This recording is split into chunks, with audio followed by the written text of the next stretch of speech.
Ya, selamat malam Bapak Ibu sekalian. Kita akan mulai pembacaan Alkitab pada malam ini. Kita akan bersama-sama berdoa terlebih dahulu. Bapa di surga, di malam ini kami ingin belajar firman-Mu. Dengan tujuan supaya kami boleh makin mengenal Engkau dan punya kehidupan yang makin berkenan, makin menyenangkan Engkau dan berguna bagi semakin banyak orang. Kami menyerahkan diri kami masing-masing, baik yang menjelaskan firman-Mu maupun yang mendengarkannya, untuk kami boleh dimampukan oleh Roh Kudus, untuk kami semua boleh hidup di dalam kebenaran firman-Mu saja. Hantar saudara-saudara kami untuk boleh bergabung dalam perjumpaan malam ini. Dalam nama Tuhan Yesus Kristus. Amin. Ya, seperti yang sudah ditetapkan oleh gereja, hari ini kita mempunyai tema tanda di dahi, apa artinya bagi kita. Dan itu didapatkan dari Yeskiel pasal 9. Bacaannya juga ditentukan gereja. Yeskiel 9 ayat 1 sampai dengan 11. Yeskiel 9, 1 sampai dengan 11. Nah, sebelum membaca, sementara Bapak Ibu masih menyiapkannya, saya akan menjelaskan dulu bahwa Nabi Yeskiel itu adalah seorang imam yang dibawa ke Babel, ke pembuangan pada zaman Raja Yoyakin. Kalau ingin tahu waktunya, 597 sebelum Masehi. Dia dibawa ke sana dan dia tinggal di tempat pembuangan di situ bersama orang-orang lain. Ya, di tepi sungai Kebar itu dia mendapatkan penglihatan, mendapatkan penyataan dari Tuhan. Ada macam-macam di situ. Ada yang dia lagi duduk berbincang dengan temannya, tiba-tiba dia melihat sesuatu. Ada juga yang dia merasa dirinya seperti diangkat untuk pergi ke tempat tertentu, melihat Yerusalem, melihat Bait Allah. Ada yang kita kenal adalah di pasal-pasal belakang, bagaimana dia dibawa ke lembah, melihat lembah itu penuh dengan tulang-tulang kering. Nah, itulah Yeskiel. Nah, dia suatu kali di pasal 6 sampai dengan pasal 8 dibawa untuk melihat akan kenajisan kota Yerusalem. Juga termasuk Bait Allah. Apa maksudnya kenajisan? Kehidupan orang-orang Israel yang sudah tidak memperdulikan Tuhan lagi. Mereka punya Bait Allah, mereka ke Bait Allah, tetapi kehidupannya masih mengarahkan diri kepada dewa-dewa lain. Apalagi mereka sedang dikurung oleh kerajaan Babel, Nebukadnezar. Sehingga mereka itu banyak menjerit minta tolong kepada Allah-Allah lain. Nah, dan juga perbuatan mereka yang tidak benar itu ada di pasal-pasal sebelah depan. Dan Tuhan mengatakan ia akan menghukum mereka. Dan dari situlah kita tiba di pasal 9. Saya akan bacakan pasal 9 ayat 1 sampai dengan 11 dengan kadang berhenti menjelaskan ini sebelum nanti kita masuk di dalam tanda-tanda itu. Ya. Lalu, pasal 9 Yeskiel ayat 1. Lalu aku mendengar dia berseru dengan suara yang nyaring. Maju kemari, hai yang harus menjalankan hukuman atas kota ini, masing-masing dengan alat pemusnah di tangannya.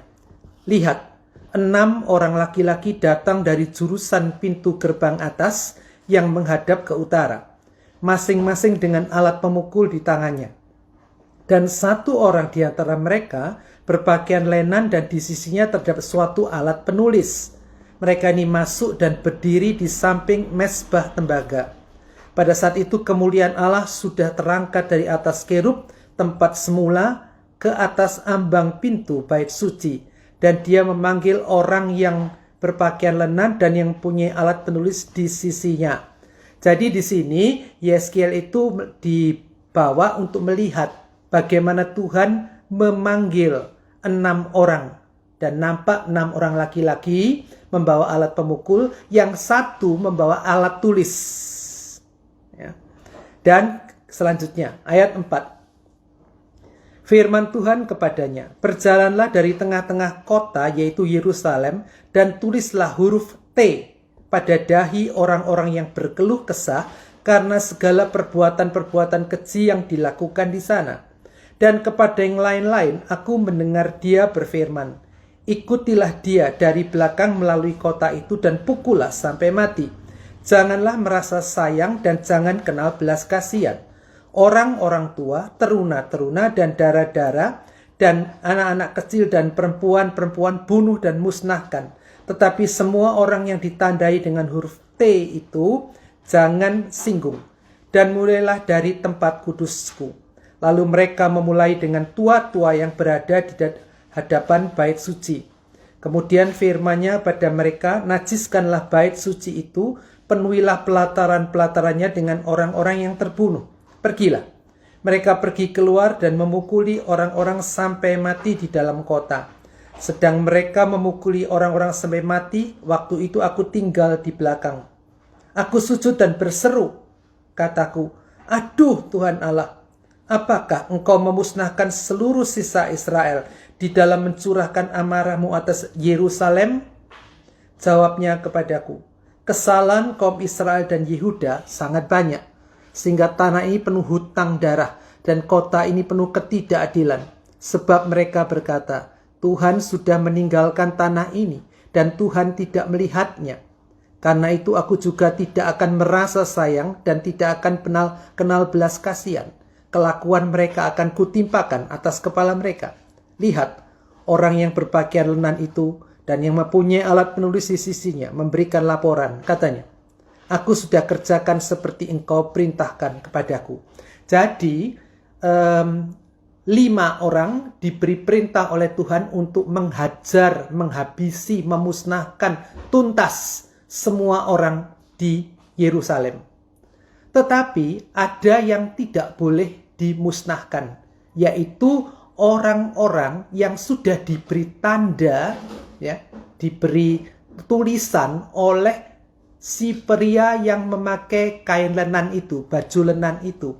Dan tulisan itu ada di dahinya dengan huruf T. Mungkin kita bertanya, apa itu huruf T? Ya. Huruf T ini, tanda T ini, nanti pada akhirnya pada waktu pemusnahan itu, orang-orang yang dahinya ditulisi itu tidak boleh dimusnahkan oleh 5 orang laki-laki yang membawa senjata itu. Nah, T itu, tanda T di dalam bahasa Ibrani itu adalah huruf terakhir dari abjad Ibrani. Jadi bahasa Ibrani itu punya abjad dan huruf terakhirnya adalah T. Ya. Nah ini. Huruf T. Waduh, kelihatannya kok ukrek-ukrek ya. Ini huruf T dibaca tau. Ya. Tau itu, T ini bisa diterjemahkan kebenaran, tapi juga bisa disebut dengan tanda. Maka kalau Bapak Ibu mempunyai Alkitab versi bahasa Inggris atau versi bahasa Jerman macam-macam, dan bahkan bahasa Ibraninya tidak ada tulisan huruf T, tetapi adanya cuma tanda. Ya, mungkin kita bertanya, kenapa kok Alkitab bahasa Indonesia memakai huruf T? Oleh karena tau ini, ya, huruf terakhir abjad Ibrani ini artinya tanda. Ya. Dan ini bahasa Ibrani. Ibrani kuno, tau ini diberi simbol seperti ini. Ya. Simbolnya seperti T. Ada atasnya, ada ndak. Orang bilang, lu kok seperti salib? Nah itulah. Maka banyak orang sering mengatakan bahwa ini dikaitkan dengan salib. Tapi sebenarnya itu cuma tanda T. Tau. Ya. Bisa pahami ya sampai di sini ya. Jadi tanda ini, huruf ini seperti ini. Nah, inilah yang menjadi persoalan dari TPA kita malam ini. Yang ditanyakan adalah apa maknanya tanda T ini? Tau. Ya. Tau atau tanda di dahi ini. Ya.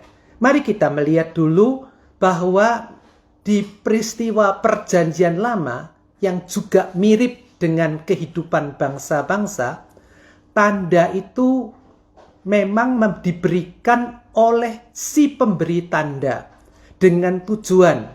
Apa tujuannya? Jadi pemberi tandanya itu tujuannya untuk menyatakan bahwa orang, bahkan bisa binatang, bahkan bisa barang, benda yang ada diberi tanda. Mungkin kita boleh pakai kata, kalau nanti pinjam istilah di Perjanjian Baru, stempel, metere, ya. Itu dikasih stempel, kasih tanda, itu berarti apa? Orang itu, binatang itu, hewan itu, barang itu adalah milik dari si pemberi tanda, si penoreh tanda. Ya. Dan barang itu karena, atau orang itu, atau hewan itu karena milik dari si pemberi tanda itu, maka dia itu tidak boleh diganggu oleh siapapun. Si orang, si hewan, saya pakai aja sekarang orang ya, supaya gampang. Si manusia, si orang yang diberi tanda itu adalah berada di dalam kepemilikan, berada di dalam perlindungan, berada di bawah pengayoman dari si penoreh. Nah, tadi di Yeskiel pasal 9 itu diberikan tanda di dahinya, ya, dengan huruf tau itu, dengan tanda itu, mark, tanda tau itu, berarti dia adalah milik Tuhan dan tidak boleh disentuh oleh 5 orang laki-laki yang membawa senjata. Mungkin Bapak Ibu teringat bagaimana Kain. Masih ingat Kain? Seusai dia membunuh Habel, Tuhan marah pada dia dan dia diusir pergi. Lalu dia berkata, aku akan nanti dibunuh banyak orang, disakiti banyak orang. Ya. Lalu Tuhan berkata, tidak. Kamu kuberi tanda.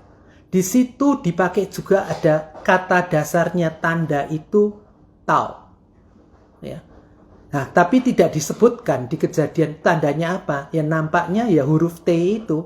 Ya. Tanda, mark, tau itu sekaligus dipasang di dahinya.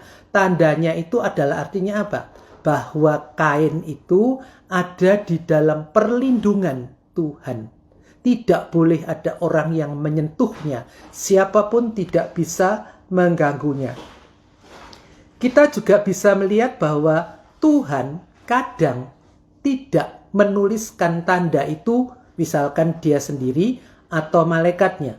Tetapi di Wahyu pasal yang ke-7 ayat yang ketiga, itu malaikat Tuhan menandai umat Allah. Ya. Nanti kita bicara soal umat Allah, orang Kristen nanti. Ya. Tapi tanda yang kedua adalah tidak ditorehkan oleh Tuhan, tidak dituliskan oleh Tuhan atau utusannya atau malaikatnya, tetapi diperintahkan Tuhan untuk si manusia itu memasang tanda, memakai tanda itu sendiri. Apa contohnya? Misalnya kita lihat yang namanya Harun.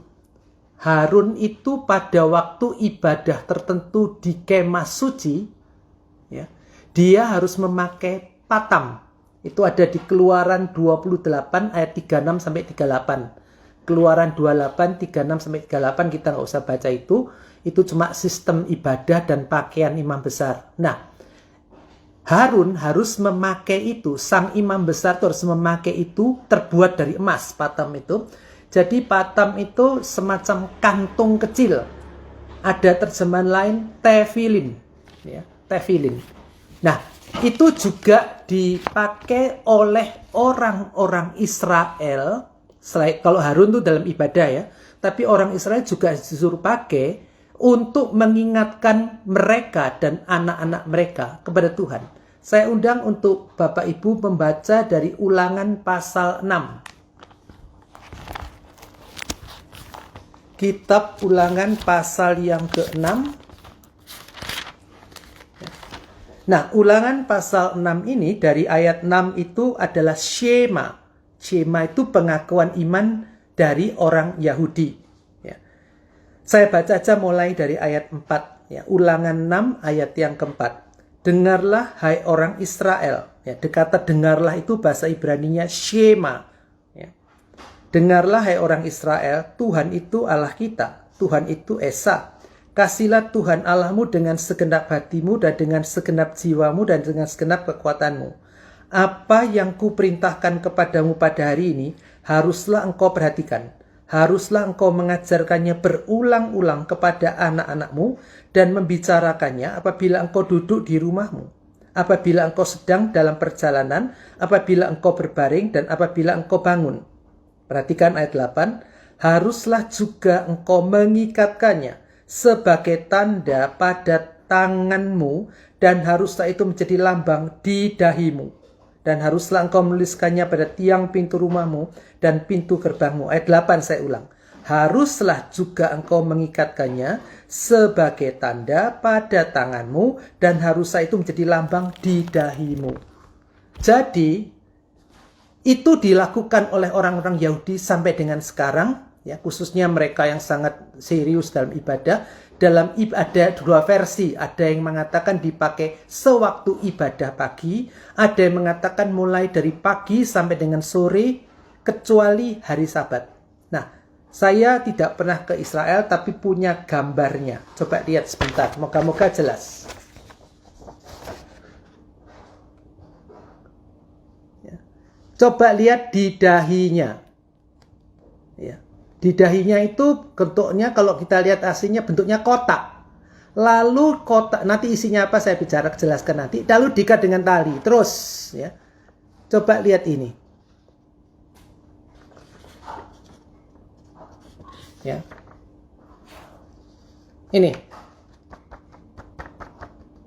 Ya. Ini di tangannya, lalu talinya diikatkan di lengannya, ya. Nah, itu. Jadi di lengannya dan di dahinya itu dipasang yang namanya patam, tefilin. Kalau dalam bahasa Yunani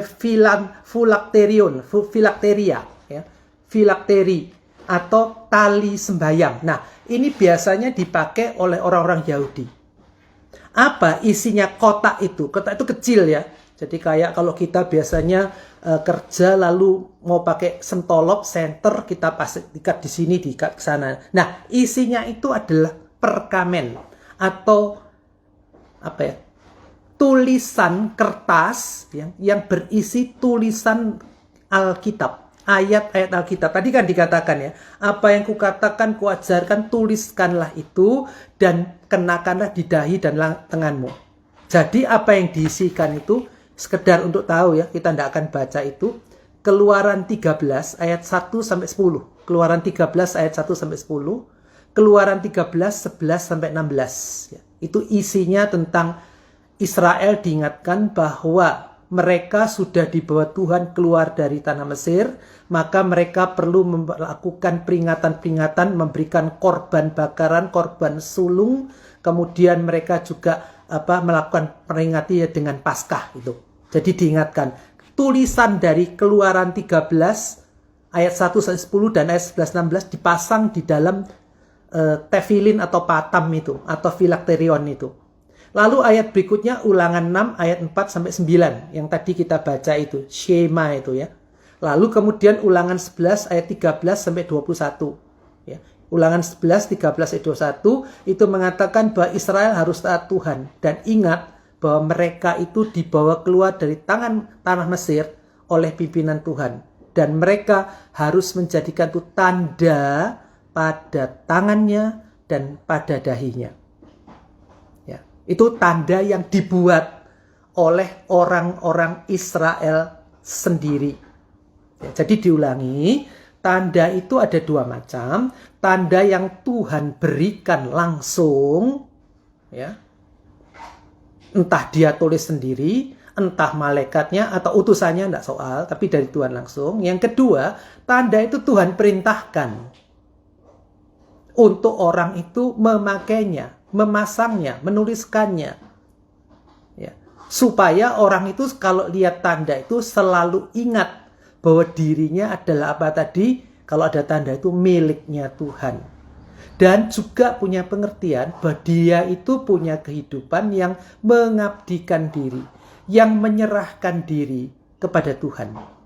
Nah, itu mirip dengan kehidupan bangsa-bangsa dalam agama-agama suku. Ya. Di bangsa-bangsa dalam agama-agama suku itu mereka suka mencacah. Ya. Semacam tato mungkin ya. Menoreh di bagian tubuhnya tertentu gambarnya, simbolnya, dewa yang mereka sembah.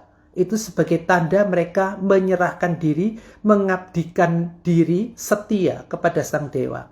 Nah, kenapa Israel kok juga seperti itu? Karena Israel itu kan, ya ini harus kita pahami dengan baik. Israel itu hidup di tengah-tengah berbagai macam bangsa, dengan berbagai macam kepercayaan. Dan mereka 400 tahun dibentuk di Mesir seperti kehidupan budaya, agama, kebiasaan Mesir. Maka pada saat mereka itu berkenalan dengan Yehova, Allah Abraham, Ishak, Yakub, Tuhan, mereka masih membayangkan Tuhan itu adalah Tuhan seperti yang dimiliki bangsa-bangsa. Sehingga kita ingat Tuhan berkata apa di Keluaran 20? Akulah Tuhan Allahmu yang membawa engkau keluar dari tanah Mesir. Yang pertama apa? Jangan ada Allah lain di hadapanku. Kedua, jangan bikin patung, jangan sembah dia. Kenapa? Karena orang Israel melihat bangsa-bangsa Mesir dan bangsa-bangsa lain itu punya Allah yang kelihatan. Masih ingat di Keluaran 32? Pada waktu Musa naik ke Gunung Sinai, tidak turun-turun. Lalu apa kata mereka pada Harun? Buatkan kami Allah yang berjalan di depan kami. Dan Harun masih terpengaruh dengan kepercayaan masyarakat. Bikinkan patung anak lembu emas. Nah ini. Jadi itu kepercayaan-kepercayaan mereka. Dan Israel sebagai bangsa yang masih membawa gaya hidup bangsa-bangsa sekitarnya, itu juga kepingin punya tanda seperti mereka. Tuhan kasih, jadi supaya tidak macam-macam aneh-aneh, Tuhan berikan tanda itu. Tandanya apa? Bawa firman. Ya. Kertas tertulis berisi ayat, tuliskan, masukkan di tefilin, filakterion itu, ya di patam itu, pasang di dahimu dan di tanganmu sebagai tanda. Oke? Itu pengertian tanda di konsep perjanjian lama. Bagaimana dengan perjanjian baru? Ya. Kita tentunya bertanya, gimana dengan perjanjian baru? Di perjanjian baru, di situ yang secara nyata nanti kita lihat, tetapi ada satu ayat di Wahyu pasal yang ke-7, tadi saya sebutkan itu, saya bacakan sebentar. Wahyu pasal yang ke-7 ayat yang ke-3 ayat 2, dan aku melihat seorang malaikat lain muncul dari tempat matahari terbit. Ia membawa meterai Allah yang hidup, dan ia berseru dengan suara nyaring kepada keempat malaikat yang ditugaskan untuk merusakkan bumi dan laut. Katanya, janganlah merusakkan bumi atau laut atau pohon-pohon sebelum kami memeteraikan hamba-hamba Allah pada dahi mereka. Jadi Yohanes di Pulau Patmos itu mendapatkan penglihatan juga bahwa hamba-hamba Allah itu akan dahinya diberikan meterai. Dan ini bentuknya adalah penglihatan. Di pasal 14 dikatakan yang meterainya itu apa? Nama Allah dan nama Yesus.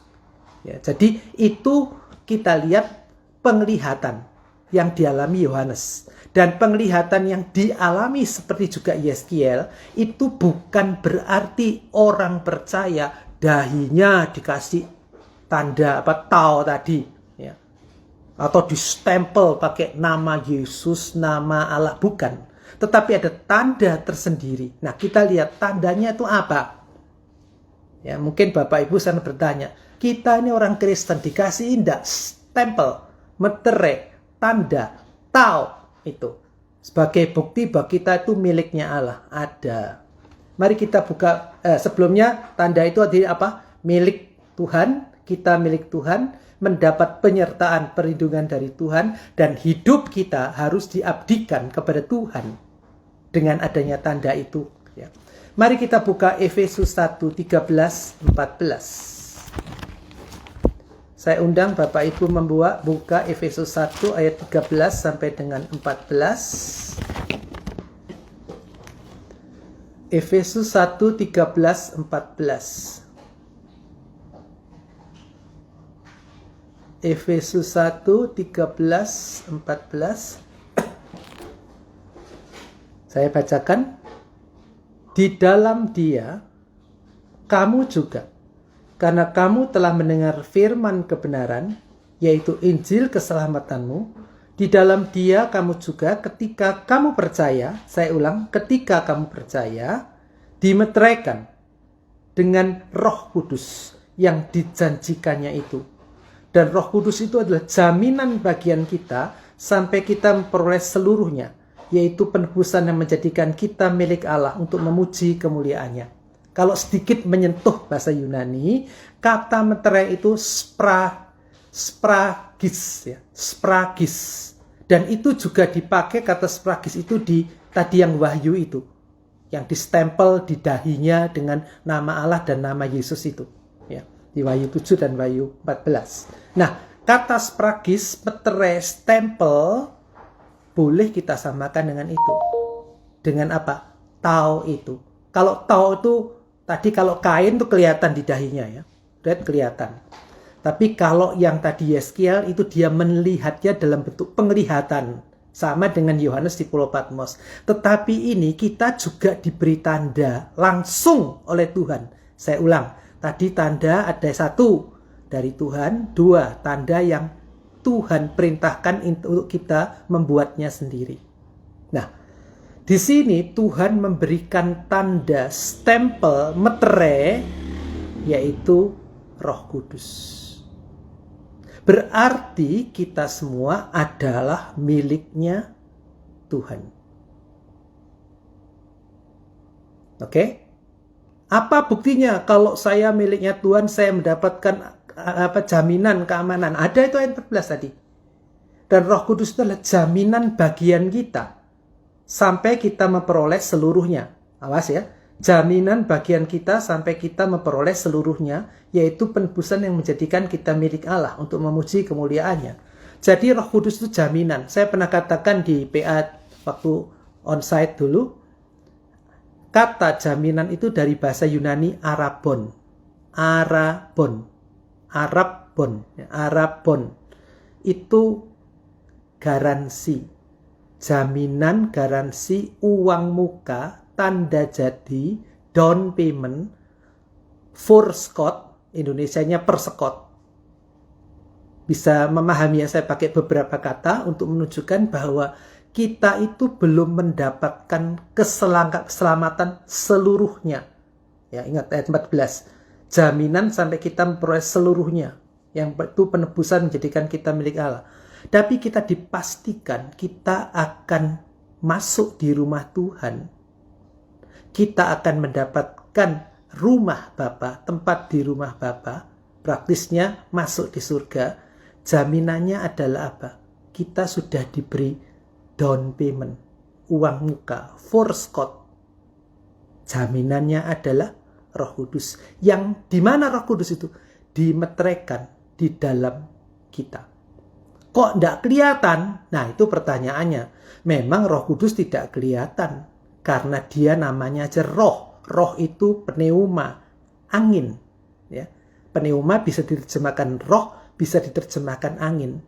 Masih ingat waktu Roh Kudus dicurahkan ada angin keras. Selain api ada angin keras.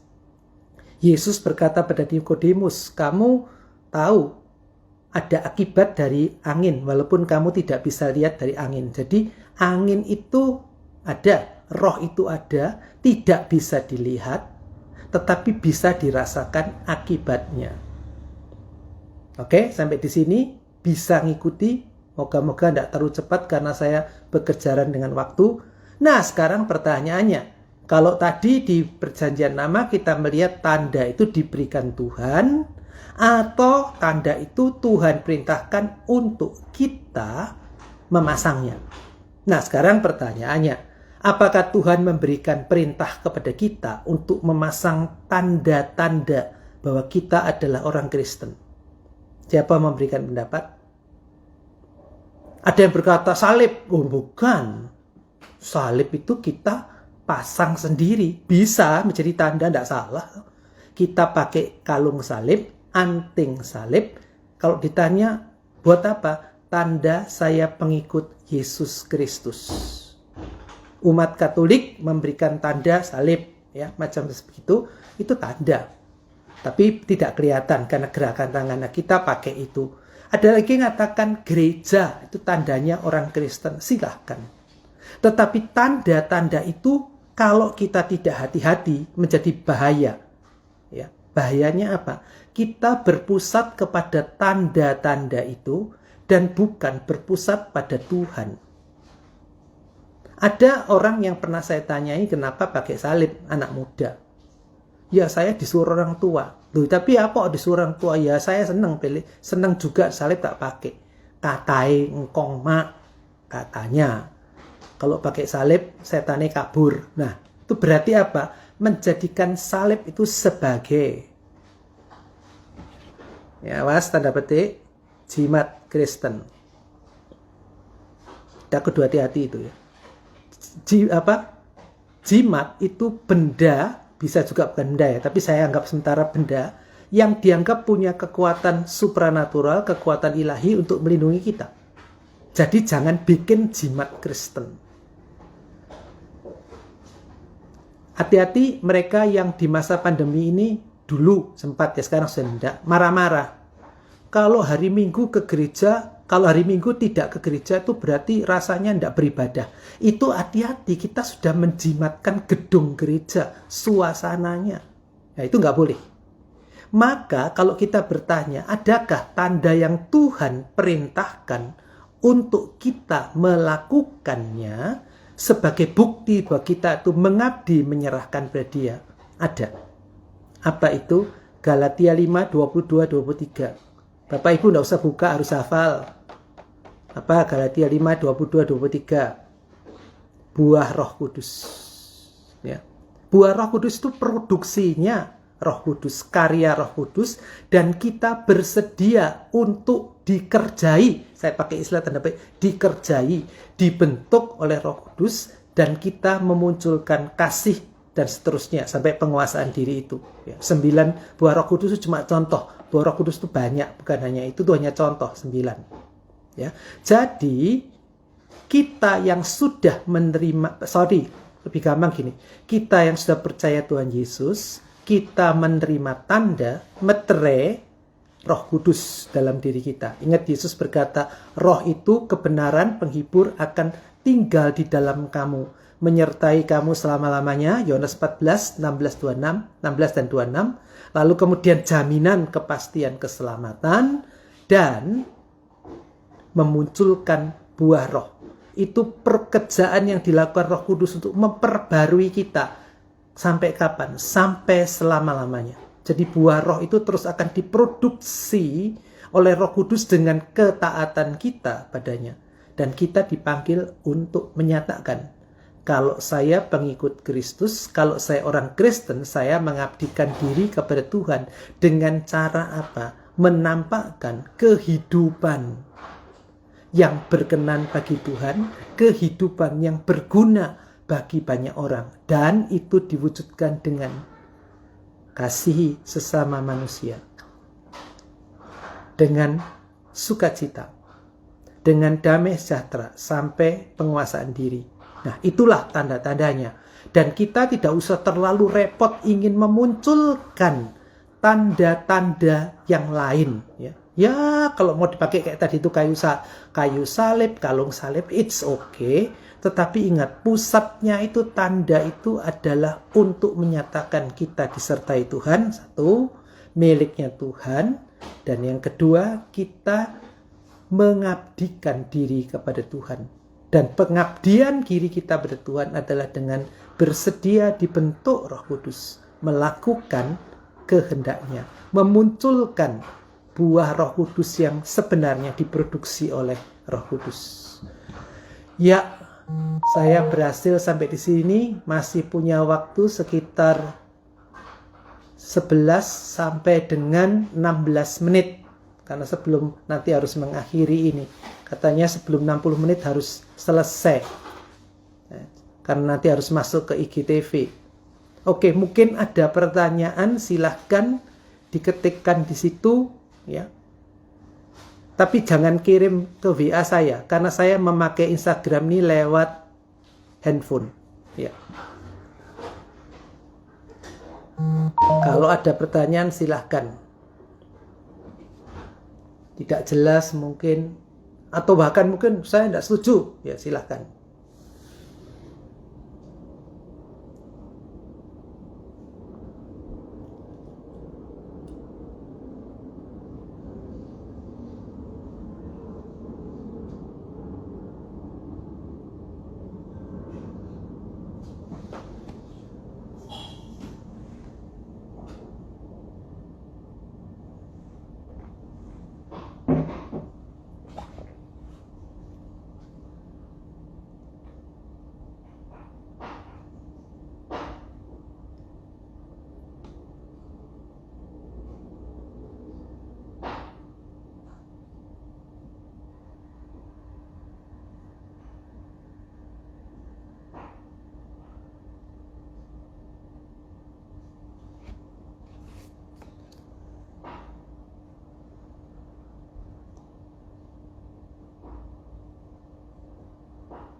Ya, ada pertanyaan. Bagaimana dengan tanda 666? Ya, saya sudah menduga pasti nanti akan ke sana. Wahyu 13. Wahyu 13. Ini pembicaraan tentang 666 ini memang rame sekali di masa-masa vaksin-vaksin semacam ini. Ya. Jadi kita harus melihat bahwa kitab Wahyu itu, ntar saya baca ada pertanyaan kedua mungkin nyambung. Zaman sekarang banyak orang yang khawatir dengan pemasangan chip karena itu kuasa gelap. Apa memang demikian? Ya, itu dikaitkan juga dengan 666 ya, 66. Jadi saya jelaskan dulu secara cepat. Kitab Wahyu adalah surat yang dituliskan oleh Yohanes atas perintah Tuhan. Yohanes menuliskan surat itu dengan dia mendapat penglihatan dari Tuhan di Pulau Patmos. Surat itu berisi disampaikan kepada 7 jemaat, pasal 2, pasal 3. Ya. Dan tujuannya untuk apa? Menguatkan orang-orang Kristen yang teraniaya. Saat itu mereka teraniaya baik oleh orang Yahudi maupun oleh pemerintah Romawi, juga oleh kaisar-kaisar yang kategori kejam dan keras. Ya. Jadi mereka dianiaya. Dan Tuhan Yesus mengatakan, aku menyertai kamu, tapi kamu juga harus hidup di dalam ketaatan padaku. Kalau di jemaat Efesus di Wahyu 2, harus kembali pada kasih yang semula dan seterusnya itu. Ya. Nah, pada waktu penglihatan yang dilihat Yohanes, dituliskan oleh Yohanes, itu dituliskan tidak secara hurufiah yang dimengerti orang umum. Kalau ditulis dengan surat kayak cerita nasihat-nasihat itu dan di dalamnya antara lain berisi kehancuran kerajaan Romawi, hukuman pada orang Yahudi, maka jangan harap surat itu bisa keluar dari Pulau Patmos sampai kepada ketujuh jemaat. Oleh karena itu perlu dipakai simbol-simbol, tanda-tanda. Ya. Simbol-simbol itu bagi kita di zaman sekarang terkategori sulit dipahami. Tetapi bagi para pembacanya saat itu membaca simbol-simbol itu, mereka ngerti dengan gampang. Ya. Kata-katanya yang dituliskan itu gampang. Ya. Mungkin Bapak Ibu sekarang ini kalau kita perhatikan di yang suka WA atau Twitter, ya, SMS-an, kadang-kadang tuh kalau dapat dari anak muda bingung kok. Ada kata-kata yang tidak mengerti. Ada kata gaspol, nampol, julid, macam-macam itu. Ya. Nah, kata-kata itu populer bagi orang muda di zaman sekarang, tapi tidak bagi yang sebelumnya, zaman yang tua-tua, atau nanti beberapa belas puluh tahun lagi ada kata-kata baru orang yang tidak ngerti. Jadi kalau itu dituliskan dalam bentuk surat, orang tidak akan pernah ngerti.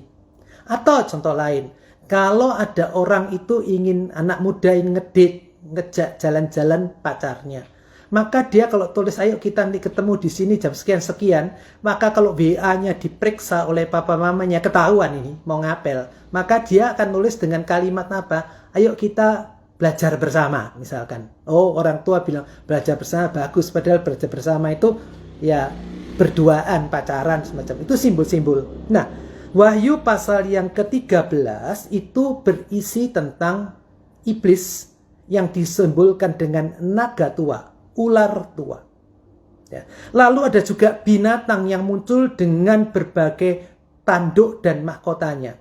Itu ada 7, ya, sebutkan nanti ada yang putus lagi, macam-macam, ya, kita tidak sempat bahas satu persatu. Itu adalah kaisar-kaisar Romawi. Ada 7 kaisar Romawi yang terkenal, tapi di sini ada 10 tanduk. Itu ada 3 kaisar kecil. Kaisar Romawi kecil itu artinya kecil bukan orangnya kecil, tapi masa pekerjaannya, pemerintahnya cuma sebentar. Ada yang cuma seminggu, sebulan, nah, tapi yang kaisar besar ada 7. Nah, iblis memakai binatang yang besar, binatang yang keluar itu dengan diberi kuasa-kuasa. Ya, diberi kuasa-kuasa seakan-akan dia Tuhan, dia membangkitkan orang mati, punya kuasa penyembuhan dan macam-macam, ya. Dan itu punya nada. Nah, mereka itu ingin pamer bahwa mereka itu juga adalah Tuhan. Ingat, Kaisar Romawi menganggap dirinya sebagai Tuhan, disembah sebagai Tuhan. Nah, sekarang kita lihat di sini ayat yang ke-16. Wahyu 13 ayat 16. Dan ia menyebabkan sehingga kepada semua orang kecil besar, kaya miskin, merdeka hamba, diberi tanda pada tangan kanannya atau pada dahinya. Dan tidak seorang pun dapat membeli atau menjual selain daripada mereka yang memakai tanda itu, yaitu nama binatang itu atau binatang bilangan namanya. Ya, nama binatang itu atau bilangan namanya. Yang penting di sini ialah hikmat. Barang siapa bijaksana, baiklah ia menghitung bilangan binatang itu. Karena bilangan itu adalah bilangan seorang manusia. Dan bilangannya adalah 666. Nah, ini sering pertanyaannya dalam sejarah gereja. Siapakah 666 ini? Yang pasti dia adalah seorang kaisar Roma. Ya.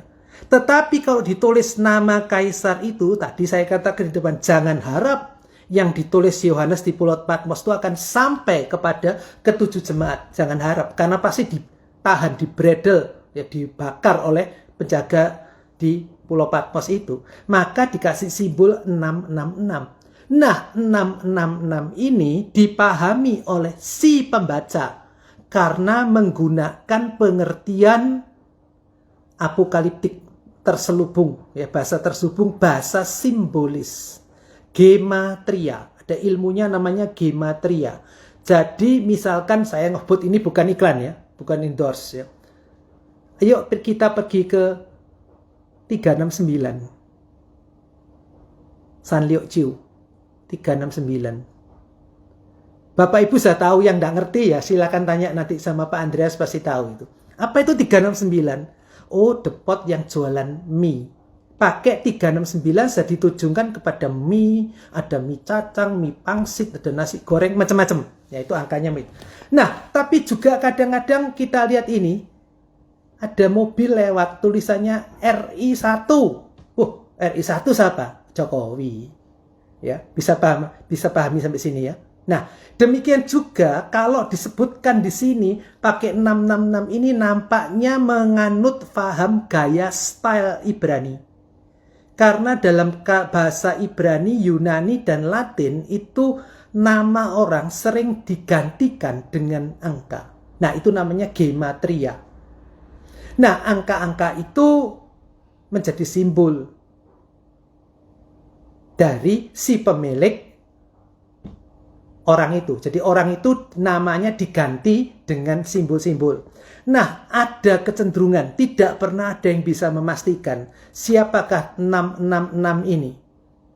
Ya. Tetapi dugaan cukup banyak menjurus kepada kaisar Romawi yang namanya Nero. Nah, saya coba tunjukkan ini.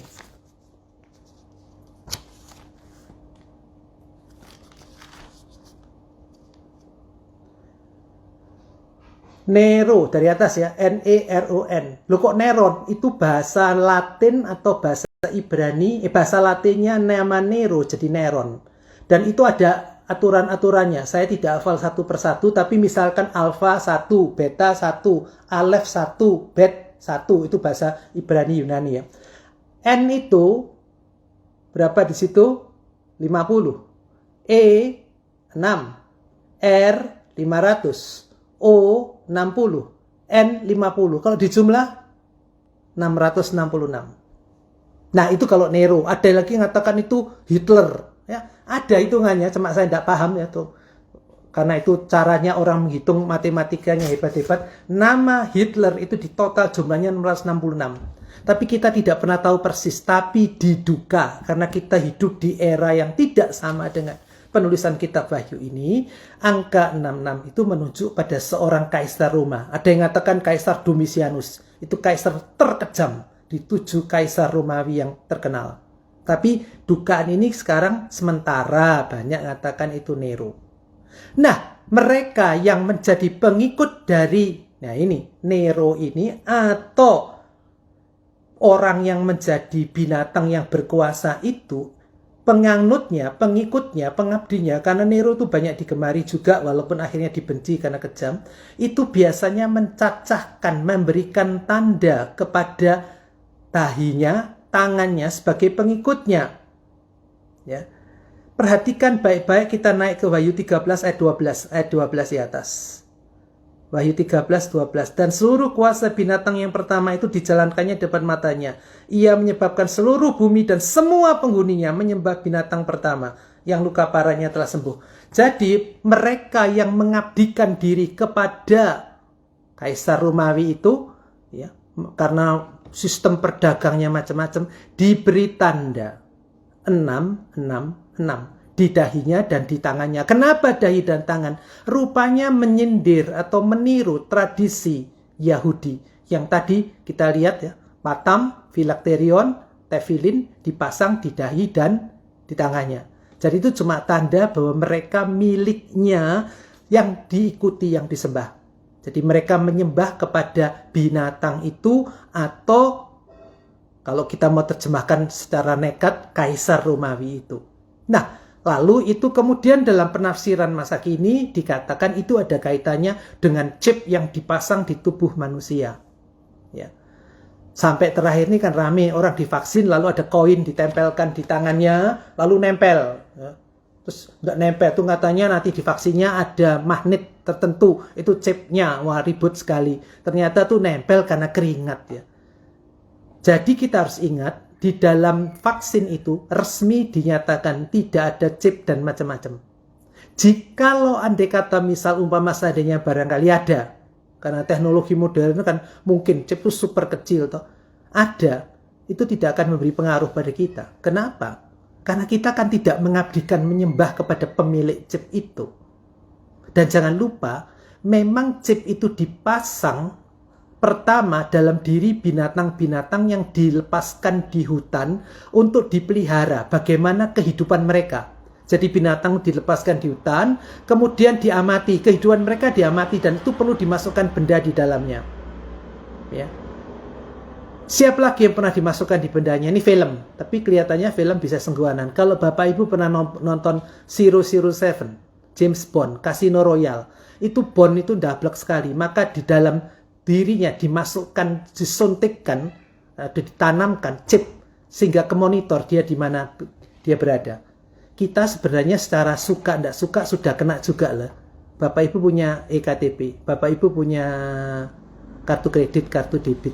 Itu kita kalau pakai, kita kelacak, kita di mana. Saya pakai HP, jalan-jalan, pergi ke misalkan toko ini atau ke kota ini.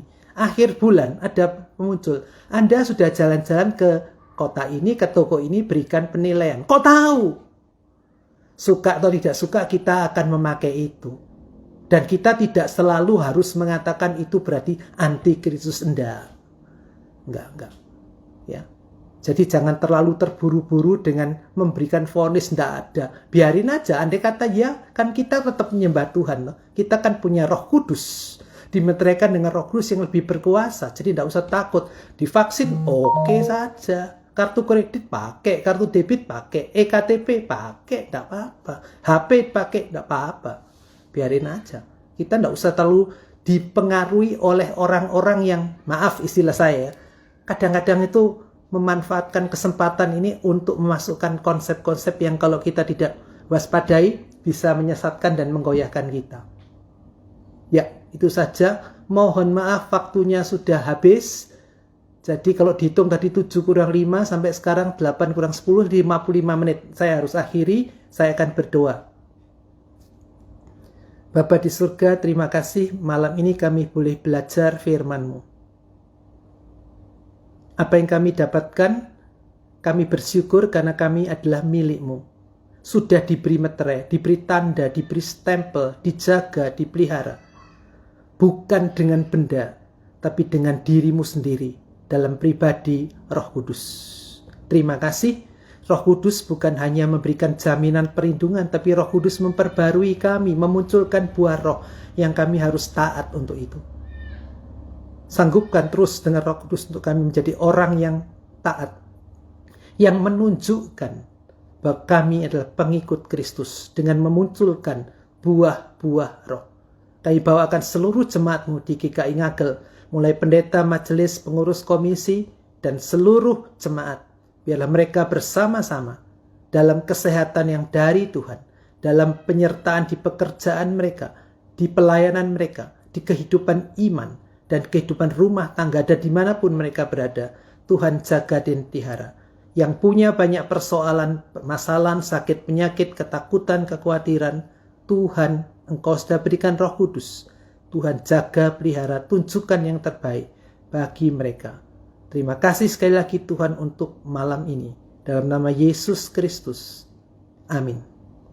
Selamat malam Bapak Ibu sekalian.